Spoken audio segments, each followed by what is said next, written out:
ஒரு பக்கெட் கேஎஃப்சியை ஒன்றா தின்னு ஏன் வீடியோ போடக்கூடாதுன்னு எனக்கு ஒரு ஐடியா தோணுச்சு. அதனால் பார்த்தீங்கன்னா ஓடி போய் கடையில் போயிட்டு டேக்அவே எடுத்துகிட்டு வந்துட்டேன் ஒரு பக்கெட் கேஎஃப்சியை. எடுத்துகிட்டு வந்த வேகத்துக்கு என்னோட ரூமை நான் ஏன் சுற்றி காட்டுறேன்னு பார்த்தீங்கன்னா யாருமே இல்லை, நான் மட்டும்தான் இதை சாப்பிட போகிறேன். நான் ஒரு ஆள் தான் இதை சாப்பிட போகிறேன். எனக்கு பார்த்தீங்கன்னா இந்த 400 ரூபா ஒரு கேஎஃப்சி டப்பாவோட வெயிட் தெரியல. இந்த சிக்கன் பாக்ஸை நான் கையில் தூக்கிட்டு வரப்போ நான் ஃபீல் பண்ண வெயிட் என்னன்னு பார்த்தீங்கன்னா ஒரு 800 கிராம்லேருந்து ஒரு 1 கிலோ இருக்கும். நானும் முன்னாடியே சாப்பிட ஆரம்பிச்சிட்டேன். இந்த வீடியோ எடுக்கிறதுக்கு முன்னாடியே பார்த்தீங்கன்னா எனக்கு வந்தோடனே டெம்ப்ட் தாங்கலை. ஒரு 4 பீஸ் சாப்பிட்டோன்னே பார்த்தீங்கன்னா திகட்ட ஆரம்பிச்சிருச்சு. என்னால் முடிஞ்ச அளவு நான் ஃபுல் எஃபர்ட்டை போட்டு இந்த சிக்கன் எல்லாத்தையும் சாப்பிட்றேன். சத்தியமாக சொல்கிறேன், இதில் 3 பீஸ் மேலே என்னால் சாப்பிடவே முடியல.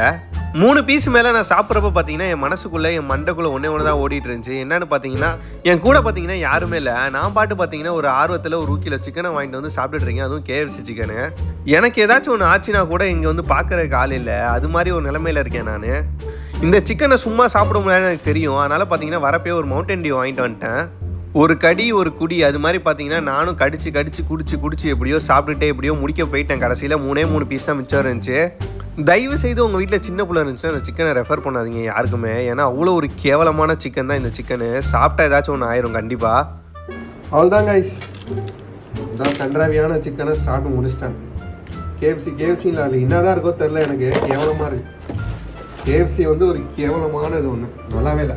இந்த வீடியோ உங்களுக்கு பிடிச்சிருந்தா மறக்காமல் நம்ம வீடியோக்கு ஒரு லைக் போட்டு நம்ம சேனலை சப்ஸ்கிரைப் பண்ணிடுங்க.